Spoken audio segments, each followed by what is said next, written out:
La noticia de qué trata, bueno, de que Rospigliosi ayer fue sentenciado a 9 meses de prisión suspendida por el delito de difamación agravada contra Delia Espinosa, quien recientemente ha asumido el colegio, Exacto, el decanato el del Colegio de decanato del Abogados de Colegio de Lima. Abogados de Lima, una ceremonia, él la veía por las historias de Ejeput, una ceremonia con mucha prensa, mucha gente fue, digamos, Estuvo repleto, a saludar, Estuvo sí, repleto. el nombramiento de la doctora. Bueno, es que tuvo bastante apoyo.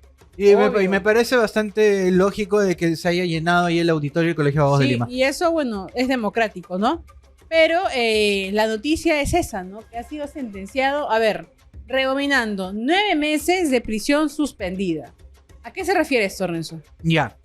A ver, primero es condenado a un delito. Y como tal, ese delito tiene una pena. Ajá. En este caso es pena privativa de libertad, que lo entendemos por cárcel.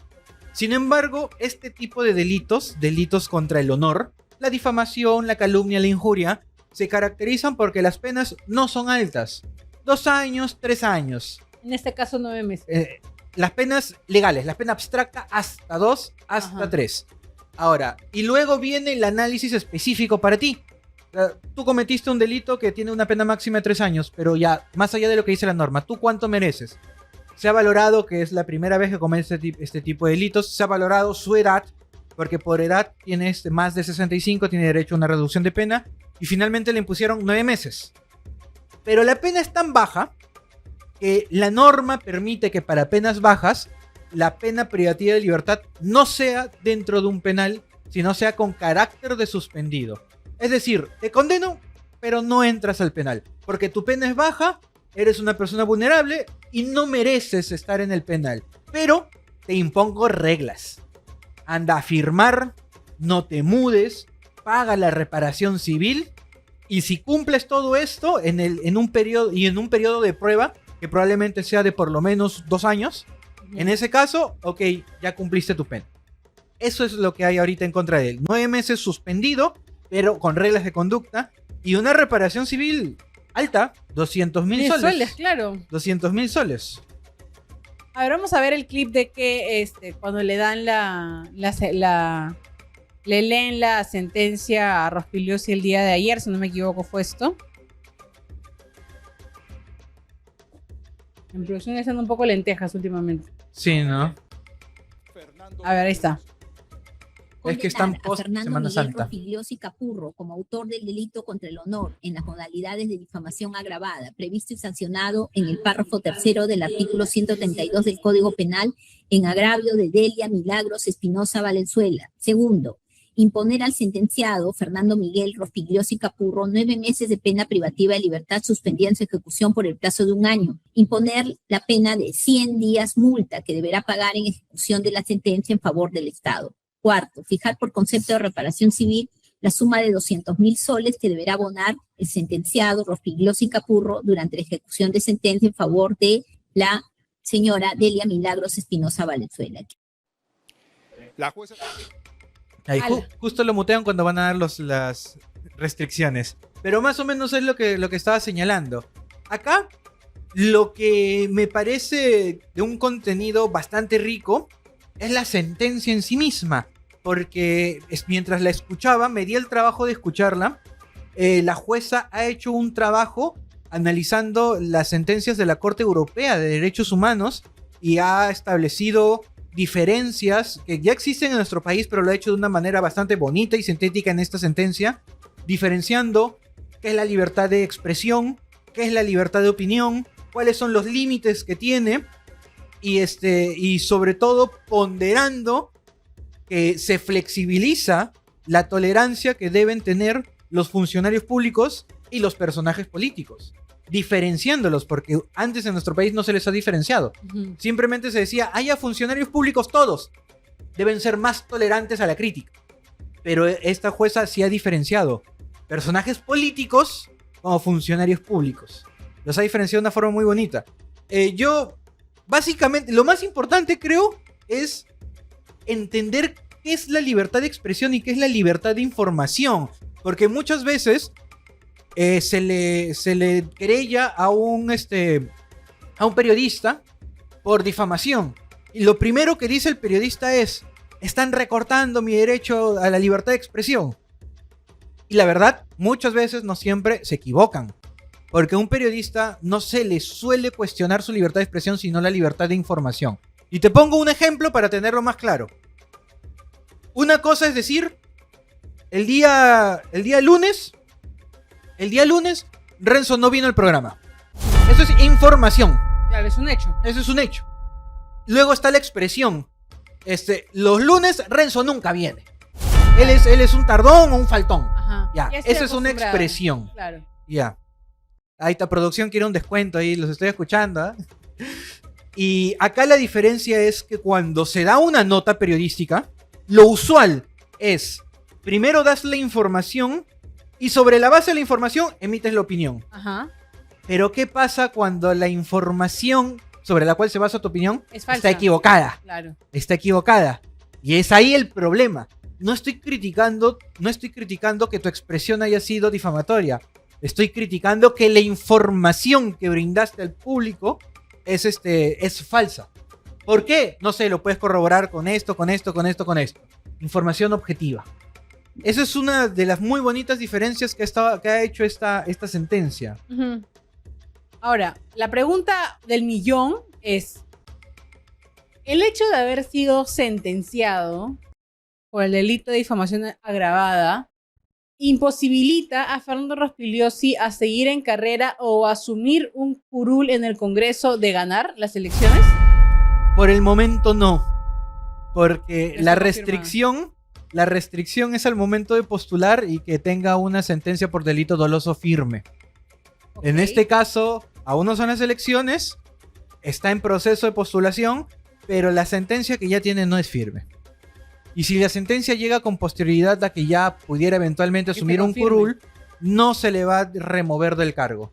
Porque la norma dice antes. Y este tipo de delitos no viene con la pena accesoria de inhabilitarte. O sea, Así que como no lo inhabilitan, no lo pueden remover del cargo. o sea, su sitio en el Parlamento lo está blindando, o sea, lo ha blindado. No es que sea un blindaje, porque igual va a ser responsable, sí, Claro. Pero pero, no ir a la cárcel, ¿no? si es que lo gana, va a estar a salvo su cargo. Claro, hasta que termine su periodo parlamentario. Exacto. Y es posible que incumpla las reglas de conducta o no pague la reparación civil y podría convertirse la pena suspendida a pena efectiva. Ujú. Bueno, acá mucha gente se emocionó porque dijeron, Rospigliosi ya no va a poder postular al Senado, que qué bien. Pero no es así, ¿no? Como nos ha explicado Renzo, ni siquiera va a ir a la cárcel el señor. Recordamos que, bueno, por difamación nadie se va a la cárcel. La única persona que fue a la cárcel por difamación fue Magali Medina en una suerte de juicio sui generis. Pero Su particularidad fue que ella se demostró en juicio que ella es reincidente. La reincidencia es una agravante para casi todos los delitos y esta agravante permite que tu pena esté por encima de lo que la ley dice. Y es por ello de que cuando a ella se le aumentó la pena por reincidente, sí llegó a un estándar donde sí podía ir a la cárcel. Ujú. Al final termina saliendo con beneficios penitenciarios antes, pero sí estuvo en la cárcel creo que sus 9 meses, 11 meses, por ahí estuvo. Bueno, pisó la cárcel, junto con pero, Ney, junto pero con no Ney se Guerrero. rehabilitó, ¿no? Porque No. Porque bueno, seguimos ahí en ese interín. Pero bueno, esa es la noticia. Acá hay un del- comentario interesante de Marco A ver. Benvenuto. Buenas tardes. ¿Será este el fin del terruqueo? Me parece una pregunta interesante. Sí, claro. Porque precisamente los comentarios difamatorios de Rospigliosi eran en relación a terruquear a Delia Espinosa. Claro. Y es una práctica lamentablemente común entre los políticos. ¿Opinas algo que no me gusta o estás a favor de una persona que no me agrada? Lo primero que hacen es terruquearte. Lamentablemente, y lo hablaremos creo que más adelante, Rafael López Aliaga es un favorito de terruquear a la gente. Y Sí. pero esta sentencia puede ser un estate quieto para muchos otros políticos. Es que eso debería ser, ¿no? Debería ser un antecedente para que la gente en general, más allá de los políticos, o la gente con poder de incidir en la opinión pública, sea consciente y lo piense 2 veces antes de decir, por decir suelta de huesos, esta persona me parece que está aliada con el terrorismo, esta persona ensalza el periodismo o demás, ¿no? O sea, puedes tener una sentencia y puedes tener 200.000 soles que pagar, que no es poca plata. O sea, no creo que nadie, salvo, no sé, seas un banquero... Salvo seas el dueño de Geput. Claro, salvo seas el dueño de Geput, puedas sacarte 200 soles del bolsillo y decir, ya, toma tu payasada, ¿no? Ojo Pero, que no. pero también me parece importante para todos los que nos están escuchando. Sí hay forma, entre comillas, de terruquear a la gente, pero de una forma corroborada. O sea, por ejemplo, si Delia Espinosa de verdad tuviera una investigación por algún delito de terrorismo, la podrías vincular en algún comentario con los terroristas. Como lo que pasaba con Bermejo, ¿no? Que al Por tener ejemplo, toda esta investigación y él haber coincidido mucho con los remanentes del Sendero, con el Movadef, o sea, si no es que le vayas a decir a Bermejo eres un terruco, pero le puedes decir, oye, estás vinculado con a terroristas, gente del tienes terrorismo. amistades, tienes contactos, y eso no sería difamatorio, porque precisamente Hay parte una fuente. de premisas corroboradas. Ujú. Así que tampoco es de que no puedas utilizar ciertos términos, no solo este, sino muchos otros. No es solo que no los puedas utilizar, sino que hay que saber cómo utilizarlos. Simplemente porque alguien no te agrada, no lo puedes terruquear. Si vas a terruquear o tildar de, no sé, corrupto a una persona, tiene que haber una base. La más usual, que haya al menos una investigación. O tal vez no tan usual, bueno, han habido reportajes que dicen y han demostrado, que tal vez no es investigación aún, pero hay reportajes que demuestran que tú tienes vínculos con la corrupción. Hay que ver las declaraciones que dio Fernando Rospigliosi luego de conocer el veredicto de esa sentencia, por favor. Se va a apelar, claro, por supuesto, pero en este caso, la jueza que leyó el adelanto de sentencia oportunamente antes del proceso electoral, claro, por alguna razón será, y cuando el adelanto de sentencia es simplemente 5 minutos de decir la conclusión, pero leyó un texto larguísimo, pero no dio oportunidad a la apelación. La apelación se va a realizar cuando lea la sentencia completa el día 15 de este mes. Entonces ahí mi abogado va a apelar. Bueno, y Se va a apelar, también claro. está tratando de Hay arañar. hay un desconocimiento total en cómo funciona el sistema Exacto. jurídico en sus comentarios. Él dice, qué raro que haya sido antes de las elecciones. Discúlpeme, señor Rospigliosi, pero el juicio tiene una cadena de audiencias.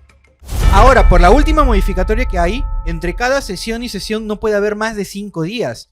Así que desde que acabó el juicio hasta este adelanto de fallo, hay máximo 5 días hábiles en los que la jueza ha programado. Así que no es raro que haya sido antes de elecciones. Se ha ajustado el cronograma según el avance de la audiencia. Lo segundo, dice, el adelanto de fallo deben ser solo 5 minutos. Debe solo decir que he sido condenado o absuelto. Falso. Los adelantos de fallo, como regla, te dicen los principales argumentos por los cuales se te condena o se te absuelve. Principales, ni siquiera todos. Y ya en la lectura completa de sentencia, ahí sí, de forma íntegra, sabes todos los argumentos y ahí por supuesto que puedes apelar. Así que es un completo desconocimiento de lo que está diciendo el señor Rospigliosi. Es raro, es la excepción que en un adelanto de fallo simplemente te digan culpable o inocente. Es la excepción. Lo normal es mínimo los principales argumentos. Así que claramente está equivocado, claramente no ha sido bien asesorado, pero lo cierto y lo que también todo el mundo esperaba es que lo va a apelar. Eso sí, es normal, es su derecho que apele, ya veremos esta segunda instancia, pero precisamente por ese adelanto de fallos que te decía estos comentarios, porque la jueza los puso como argumentos principales y parece una sentencia sólida. Así que segunda instancia, me parece viable que la decisión se confirme. Ahora, si la reparación civil va a seguir siendo 200.000 o tal vez baje, porque podría ser, ya lo veremos, pero para mí es una sentencia sólida, al menos en el extremo de la responsabilidad penal.